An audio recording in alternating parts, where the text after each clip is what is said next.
Allez, salut à toi, bienvenue sur la chaîne YouTube La classe de Monsieur Fred. Aujourd'hui, on va parler d'une matière mathématique avec les pourcentages. Pas toujours évident, mais t'inquiète pas, je vais t'aider. On va mettre cette matière KO. Alors, tu n'hésites pas, si tu veux être au courant de mes autres vidéos, tu t'abonnes. Alors, au quotidien, quand est-ce qu'on rencontre des pourcentages? Tu vas aller dans un magasin et il y a une action spéciale. On va t'enlever la TVA du prix d'achat de ce que tu veux acheter. Ça peut être un appareil électronique. Bien souvent, ce sont ces chaînes de magasins qui font cette promotion. Ça peut être sur un vêtement, etc. Puisque la TVA, qui signifie taxe sur la valeur ajoutée, est présente sur chaque objet qu'on achète au quotidien. Ensuite, les soldes. Tu sais, quand tu vas faire les soldes en janvier ou en juillet, eh bien, tu as des remises qui sont attribuées sur certains objets. Lorsque tu parles du monde financier, quand tu empruntes de l'argent, tu as un taux d'intérêt. Que ce soit pour une maison, tu ne sais pas la payer cash, tu vas faire un emprunt. Mais au final, ton emprunt, si tu empruntes par exemple 200 000 euros pour une maison, eh bien la banque, tu vas verser au final, quand tu auras fini de payer ta maison, tu auras peut-être versé 205 000 ou 210 000 euros selon les taux d'intérêt. Même chose pour une voiture, même chose pour un prêt personnel. Lorsque tu achètes des aliments, il y a souvent cette étiquette où tu as la valeur nutritionnelle des aliments, où on te donne les apports journaliers. Donc l'aliment que tu vas consommer, eh bien quel est le pourcentage de l'apport journalier qu'il t'apporte justement dans ton alimentation. Ensuite, moins drôle, mais le virus, on en entend souvent parler ces derniers temps. On parle du taux de positivité et du taux de vaccination. Voilà, bien évidemment, il y a encore d'autres exemples. Voyons voir maintenant dans des graphiques comment illustrer les pourcentages. Alors, on peut mettre en parallèle les graphiques circulaires et les pourcentages. Pour cela, je vais te dévoiler quelques graphiques clés. Alors, j'aime bien les faire apparaître dans des horloges parce que l'horloge, c'est quelque chose qui me permet justement d'être précis pour tracer mes graphiques à l'aide de mon ordinateur. Voilà donc ici le premier graphique avec la totalité qui représente l'unité, soit 100%. Le second graphique, lui, représente 80% ou c'est la fraction 4/5.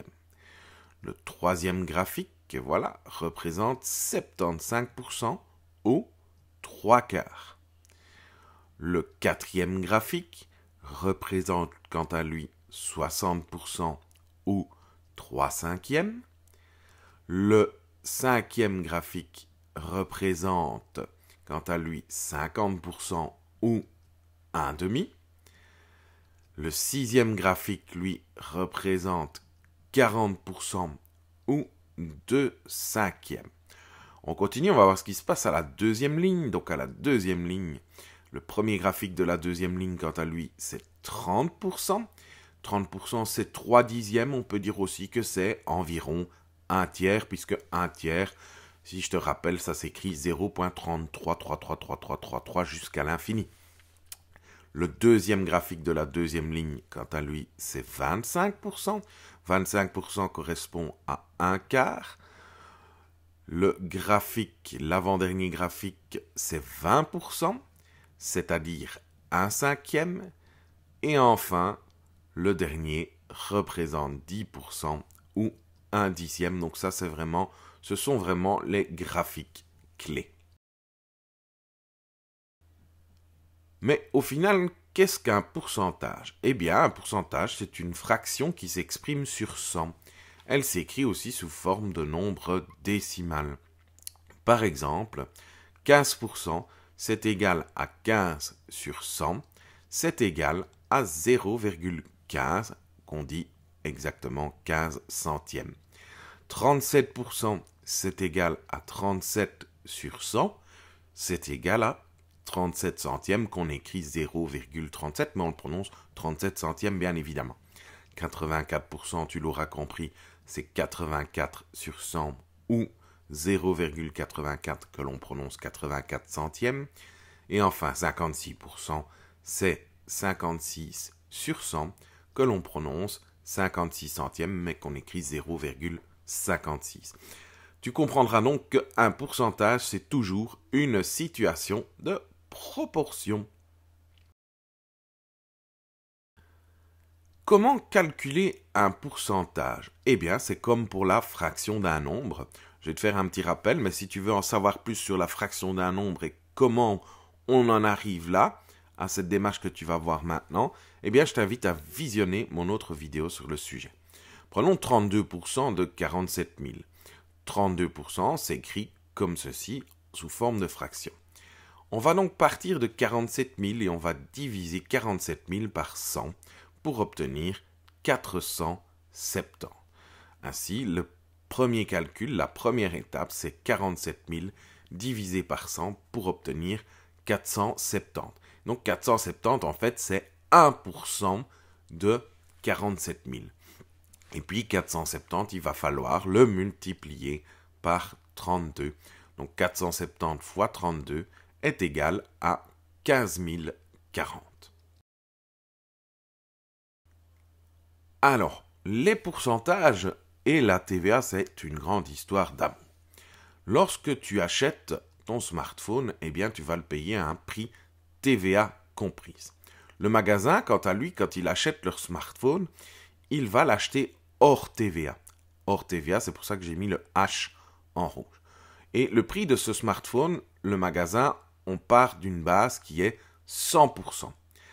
À ce prix hors TVA, on va devoir ajouter la TVA. Cette TVA qui est ici en Belgique de 21%, 21 sur 100 sous forme de fraction. Et donc cette TVA, elle va se répercuter chez le client. Le client paye donc un prix TVA comprise. TVA comprise qui est de 909 €. Et donc concrètement, 909 €, ça correspond à 121%, puisque c'est le prix hors TVA, c'est-à-dire 100%, plus la TVA, 21%. 100% plus 21%, 121%.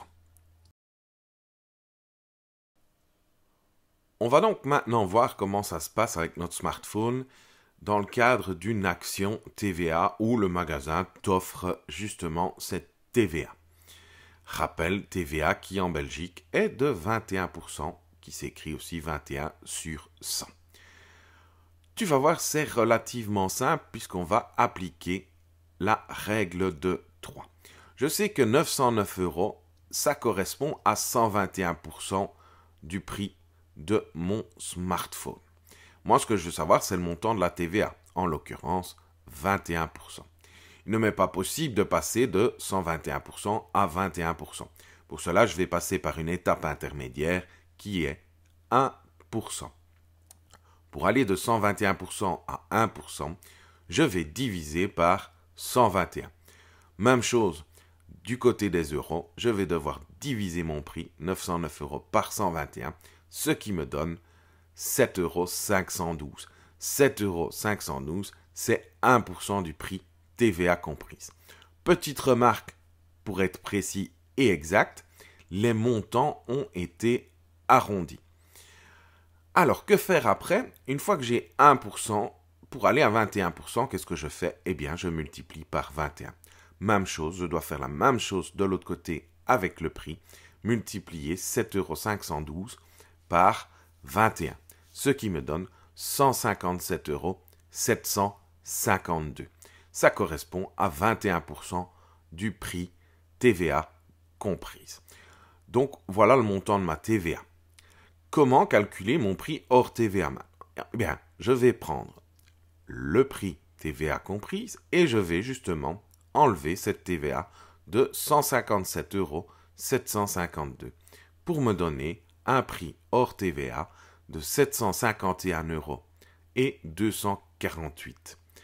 Voilà donc mon prix hors TVA qu'on arrondira sûrement dans les magasins à 751,25 €.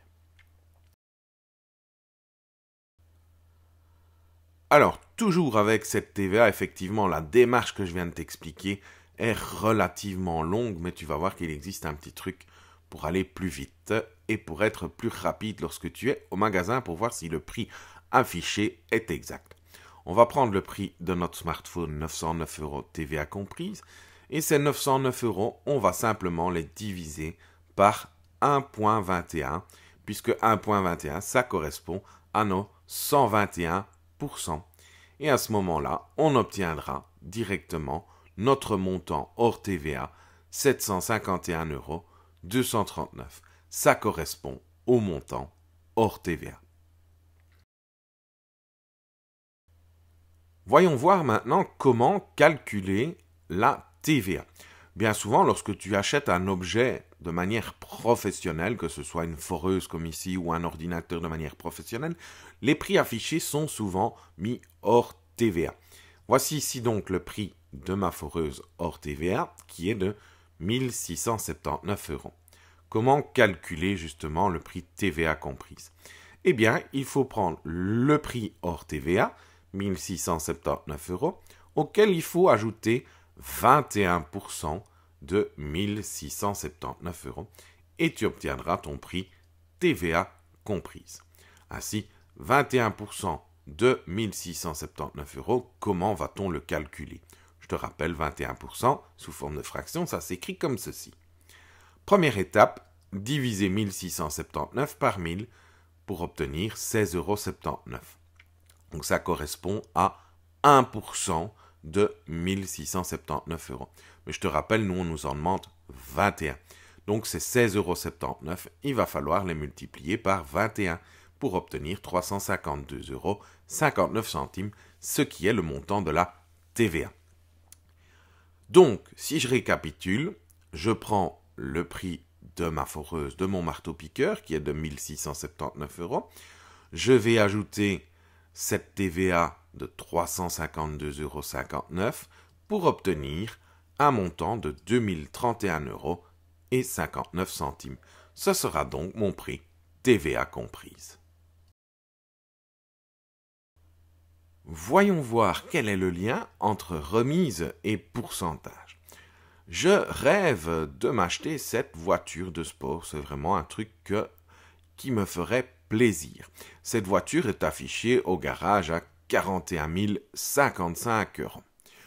Je vais voir mon ami Raoul, parce que Raoul, je le connais bien finalement. Je suis un client fidèle, on se connaît depuis des années maintenant. Et je lui dis, écoute Raoul, est-ce que tu peux me faire quelque chose sur cette voiture? Et il me dit, écoute Fred, je peux faire quelque chose pour toi, j'ai une offre spéciale pour toi, je vais t'offrir une remise de 13%. Bon, jusque-là, ça ne veut rien dire pour moi, je m'assieds au bureau avec Raoul, on discute. Voilà, je me rappelle que 13% sous forme de fraction, c'est 13 sur 100. Je prends vite mon téléphone et je vais calculer justement le montant de la remise. Donc, première étape que je fais, 41 055 € divisé par 100 égale 410,55 €. Je sais que ça correspond à 1% du prix de la voiture. Ensuite, comme j'ai 13% de remise, je vais devoir multiplier 410,55 € par 13 pour obtenir le montant de ma remise. Remise exceptionnelle, merci Raoul, de 5 337,15 €.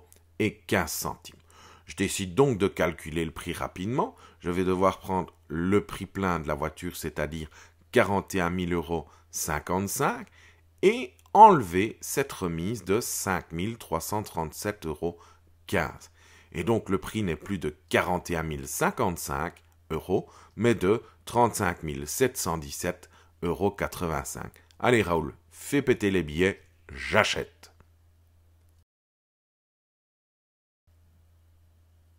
Tu vas voir que les pourcentages et la règle de 3 sont étroitement liés. Voici un problème. J'ai économisé 36 € sur un costume car j'ai bénéficié d'une remise de 30%. Quel était le prix du costume? Eh bien, qu'est-ce que je sais puisque règle de 3, je dois rechercher 3 éléments dans mon problème. Je sais que j'ai économisé 36 €, je sais que c'est 30% de remise et on me demande le prix du costume, c'est-à-dire les 100%, donc le prix plein avant la remise. On va mettre tout ça en musique. Je sais que 36 €, ça correspond à 30% du prix de départ. Qu'est-ce qu'on me demande? Eh bien, on me demande le prix de départ, c'est-à-dire la totalité. Combien j'ai payé, combien j'aurais payé si je n'avais pas eu cette remise. Il m'était impossible de passer de 30% à 100%. Je vais donc passer par un intermédiaire qui est 10%. Pour aller de 30% à 10%, je divise tout simplement par 3. Je vais devoir faire la même chose avec le prix, diviser le prix par 3, ce qui me donne 12 euros. 12 euros, ça correspond donc à 10% du prix de départ. 10% pour aller à 100%, qu'est-ce que je fais? Simplement, je multiplie par 10. Donc, je vais devoir faire la même chose avec le prix, multiplier 12 euros par 10 pour obtenir 120 euros. Ainsi, 120 euros, c'est 100% du prix. Donc, mon costume, il m'aurait coûté, prix plein, 120 euros. Toujours dans les pourcentages et la règle de 3, un autre exemple. Benoît achète une enceinte Bluetooth. Il la paye 72 euros après avoir obtenu une remise de 20%. Quel était le prix hors remise de l'enceinte? Qu'est-ce que je sais? Quelles sont les informations qui sont dans le problème? Eh bien, je sais qu'il y a 72 euros. Je sais que j'ai bénéficié d'une remise de 20% et on me demande le prix hors remise. Je sais que 72 euros, ça correspond à 80% de ma somme de départ. Alors, comment je le sais? Eh bien, je le sais parce que ma somme de départ, c'est 100%. Et de ces 100%, j'ai eu une remise de 20%. Si tu prends 100% moins 20%, ça me fait 80%. Qu'est-ce qu'on me demande? On me demande le prix de 100%. Quel sera le montant plein de l'enceinte si je n'avais pas eu cette remise? De 80 à 100, il n'est pas possible de trouver une relation directe. Je vais donc passer par un intermédiaire. J'ai choisi de diviser 80% par 8 pour obtenir 10%. Donc je vais devoir faire la même chose avec mon prix, diviser 72 euros par 8, ce qui me donne 9 euros. 9 euros, c'est donc 10% de la somme de départ. Enfin, pour aller de 10% à 100%, on multiplie par 10. Même chose de l'autre côté avec le prix. 9 euros x 10, 90 euros. Le montant plein de mon enceinte est de 90 euros. Voilà donc le prix que j'ai payé cette enceinte Bluetooth, que j'aurais plutôt payé cette enceinte Bluetooth. Voilà, la vidéo est à présent terminée. Je te dis tout simplement un tout grand merci. Ça me fait plaisir. Je te dis à bientôt. N'hésite pas à liker ma vidéo. Si ce n'est pas encore fait, abonne-toi à ma chaîne YouTube. Ne traîne pas. Allez, à bientôt. Ciao, ciao.